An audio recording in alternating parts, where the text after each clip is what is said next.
Today on the menu is this blackened salmon with cheesy grits and garlic sauteed mustard greens. This is a cinch to whip up for dinner and is a nice fish variation for grits apart from short ribs, shrimp, or braised pork. So let's get into this recipe.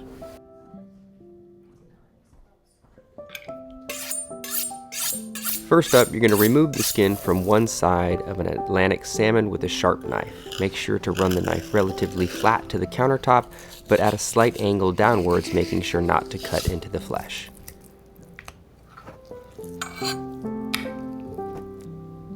Next, remove as much of the bloodline from the skin side as you can. This portion of the flesh can give the salmon a very fishy flavor if it isn't removed.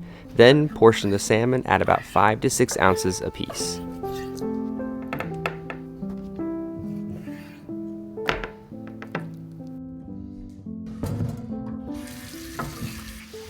For the grits, you can use a wide pan to speed up the cooking process, but a deep pot is typically used. Add the water into a pan or pot that's on medium heat, then add in the grits while stirring. Bring the grits to a simmer and continue to cook until they're tender and don't have a grainy mouthfeel anymore. Add in the butter, cream, and gouda or cheddar and continue to cook for another 2 to 3 minutes. Cover the grits and place them on a warm stove top until ready to use.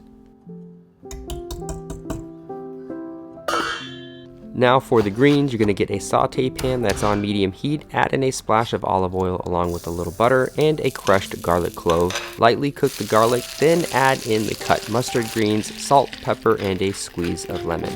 Once the greens are wilted, set them aside in a warm area.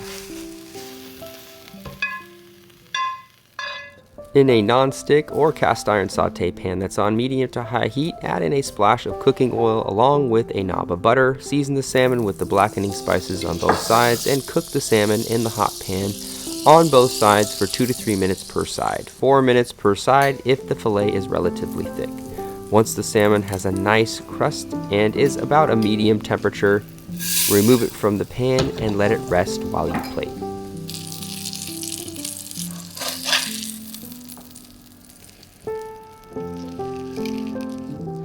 Now you're going to place the cheesy grits in a shallow bowl, then the garlic mustard greens next, and finally the blackened salmon on top. Drizzle some of the pan drippings around the grits and on top of the salmon, and the dish is finished. This can also be topped with thinly sliced and dressed vegetables with herbs. Now the cheesy grits work incredibly well with the blackened salmon. Loads of savory spices and flavors going on here, and the greens with a touch of garlic and lemon really help cut some of the richness from the grits and add a nice healthy balance to the dish overall.